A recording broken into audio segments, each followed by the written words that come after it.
Nessa edição do PB Desporto, 1º de fevereiro de 2023, iremos destacar o Mundial do Marrocos, que vai começar nos próximos dias e que terá participação do Flamengo, o rubro-negro do Carioca, presente nesse Mundial. Antônio Manuel Góes irá abordar com mais detalhes no primeiro assunto da nossa opinião, essa participação do Flamengo. O Flamengo que perdeu, no último final de semana para o Palmeiras na decisão da Supercopa do Brasil por 4-3. Um Palmeiras visivelmente mais preparado, jogando junto há mais tempo, e o Flamengo agora com um novo trabalho do Vitor Pereira. Também será abordado, melhor dizendo, na opinião do PB Desporto, a situação distinta por qual passam Botafogo e Fluminense. Botafogo, desde o ano passado, se tornando clube empresa. O Fluminense, por mais que tenha montado bons times aí nos últimos 2 anos, pelo menos, foi campeão estadual no ano passado em cima do Flamengo, mas tem uma dívida enorme e, ao que parece, não há indícios de que irá tentar reverter essa situação. Será um assunto também, número 2, para Antônio Manuel Góes, na opinião do PB Desporto. Isso e muito mais, fiquem ligados após a nossa vinheta.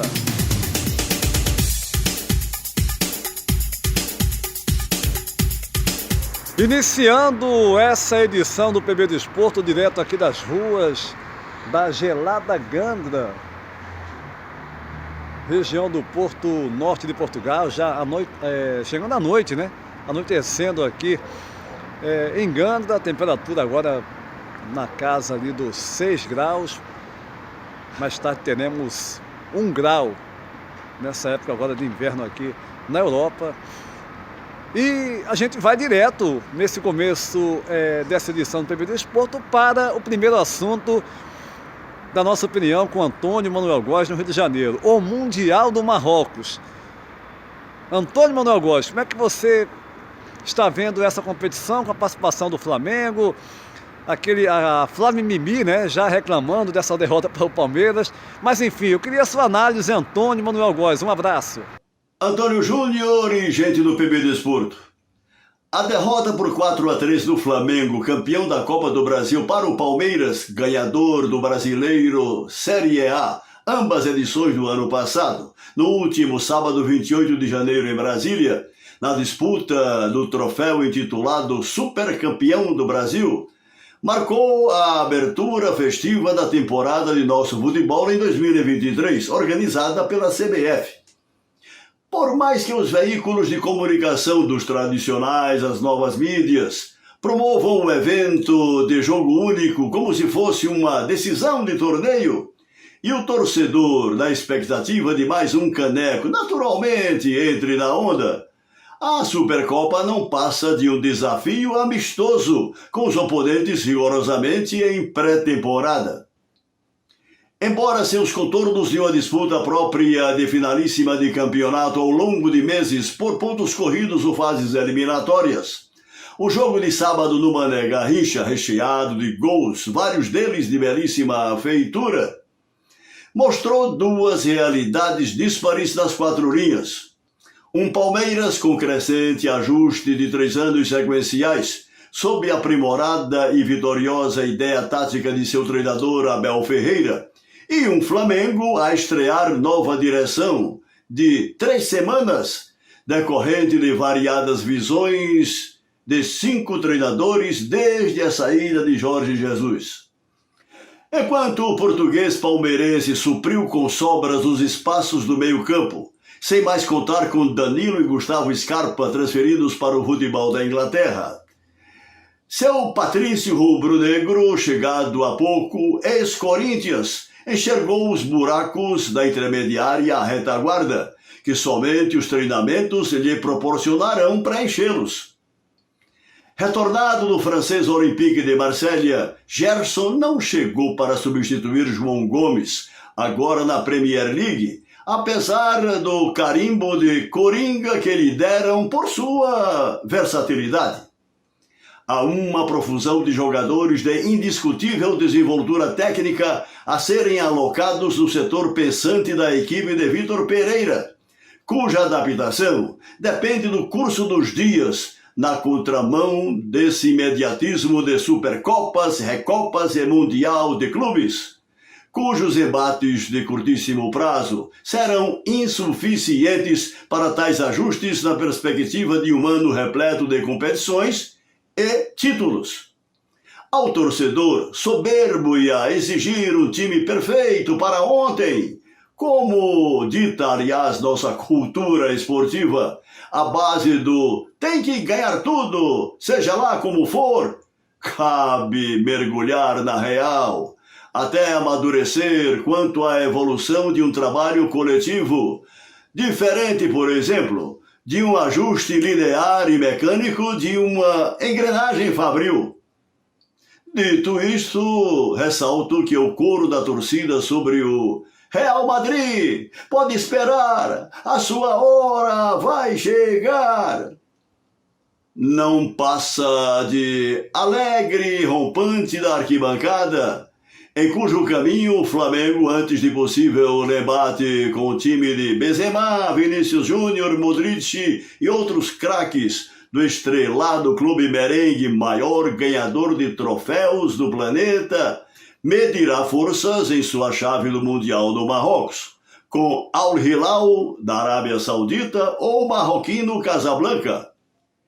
E se perder, acaso rolarão cabeças no ninho do urubu? Por fim, um singelo detalhe distante da percepção da torcida. Dificuldade para todos os treinadores desde JJ em 2019. Genial em tirar da cartola soluções imprevisíveis na construção de vitórias. Arrascaeta raramente cumpriu por carência física a função solidária no ataque, sobrecarregando os companheiros de retaguarda. Acaso alguém observou que o uruguaio jamais completa, via de regra, os 90 minutos em campo, ao não manter o alto rendimento que lhe cabe como estrela da companhia? Estou falando de Arrascaeta, termômetro das ações do time do Flamengo, Antônio Júnior. Também vejo por aí Antônio Manuel Góes. As Palmeiras e Flamengo, né, vivem situações distintas. Apesar do Flamengo, a maioria dos jogadores, né, do elenco, né, se conhecerem muito bem, há anos jogando juntos. Mas o Flamengo tem um novo técnico agora, né, o também português Vitor Pereira, enquanto que o outro português, o do Palmeiras, o Abel Ferreira, já vem há mais de 2 anos e 3 meses junto com esse elenco. Então, é lógico que um trabalho novo tem mudanças. Agora a torcida não entende, paciência, meu amigo. A torcida, a maior parte, disparado, ela age apenas com o coração. Aí não dá para você levar em conta isso, com todo respeito a esses torcedores, né? E agora no Mundial, né, o Real Madrid é o favorito. Agora o Flamengo, passando pela semifinal, assim como o Real Madrid, pode discutir o jogo, assim como fez na última vez que esteve no Mundial contra o Liverpool. Mas o segundo assunto, daqui a pouquinho tem notícias aqui do Campeonato Português, é a situação distinta por qual passam Botafogo e o Fluminense. Botafogo, desde o ano passado, se tornando clube empresa, a SAF. O Fluminense rejeita aí nesse caminho, mas não acha uma solução, não procura também diminuir os gastos, né, em contratações, como se estivesse nadando dinheiro, e longe disso, tem uma dívida absurda. Como é que você analisa essa questão, hein, Antônio Manuel Góes? Lembrando que no final de semana, no clássico vovô, o Botafogo venceu por 1-0 pelo Estadual do Rio. E aí, Antônio Manuel Góes?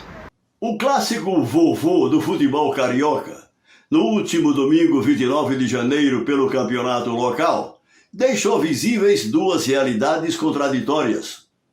Vencedor por 1-0 e com metade da posse de bola do adversário, o Botafogo, há um ano como clube e empresa, chegado de volta à Série A como campeão da Série B, tem atendido às expectativas de seu acionista majoritário, inclusive classificado para a Copa Sul-Americana deste 2023, sob o comando do português Luiz Castro. Já o Fluminense, do elenco bem treinado por Fernando Diniz, terceiro lugar do Brasileirão 2022, tem se destacado como grande perdedor de joias gestadas em sua base de Xerém, por exclusivas razões de sobrevivência. Têm sido recorrentes as saídas de revelações negociadas com o futebol europeu, que mal conseguem nutrir as expectativas da torcida tricolor diante do exíguo tempo de participação no time principal das Laranjeiras. Essa premente necessidade de repassar ao exterior em primeiro plano suas alvissareiras descobertas das divisões inferiores decorre da recalcitrância do Fluminense em se manter no embolorado modelo gerencial de histórico e seletivo Clube Sócio-Recreativo do Rio de Janeiro, dissociado da transformação gerencial no rumo do clube empresa, ainda que não necessariamente, a exemplo do Flamengo, sob o regime de SAF, Sociedade Anônima do Futebol.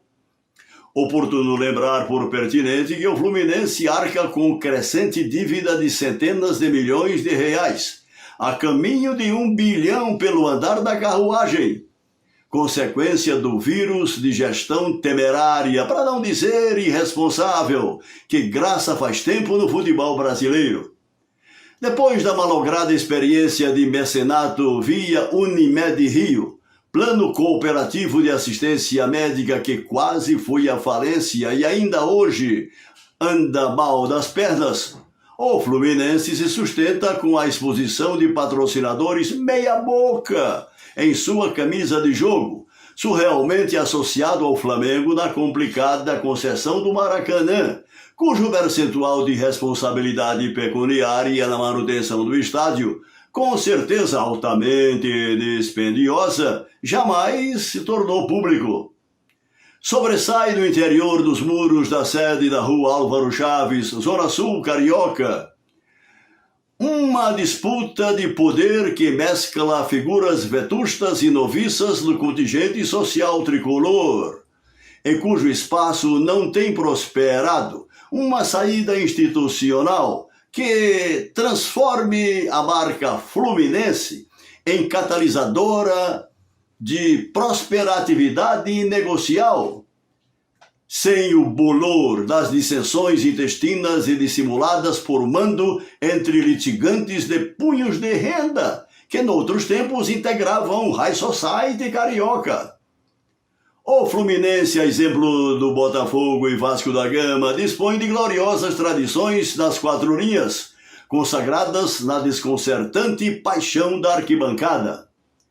É desolador vê-lo mantido à sombra de inépcia administrativa que empurra um descomunal passivo contábil com a barriga, aqui e ali amenizado em caráter paliativo, por fortuitas transações de seus projetos de craques, que não tem tempo hábil de subir ao pedestal de ídolos de sua respeitável galera. Exatamente, Antônio Manuel Góes, dois clubes de muita tradição no Brasil, porém um já achou o caminho, se tornou clube empresa e vai aí se reestruturando, e o outro, né, que tem montado boas equipes aí nos últimos anos, é verdade, mas na questão administrativa deixem muito a desejar. E no futebol moderno isso é muito perigoso. Agora o assunto é o Campeonato Português. No final de semana, pela 18ª jornada, tivemos o Benfica jogando com o Arouca fora de casa e vencendo por 3-0. Líder absoluto da Liga Bioinco, Campeonato Português. A Casa Pia, o quinto colocado, venceu o Santa Clara por 2-1, mantém a quinta colocação. No momento dessa gravação, o Futebol Clube do Porto estava começando o seu jogo com o Marítimo na Ilha da Madeira. O Porto é o terceiro colocado. E mais tarde, né, o clássico entre o Sporting e o Braga. O Sporting é o quarto colocado no campeonato e o Braga o segundo. O Desporto vai ficando por aqui, convidando você para se inscrever no nosso canal, deixar o seu like e compartilhar nossos vídeos em suas redes sociais. A todos um abraço e até a próxima!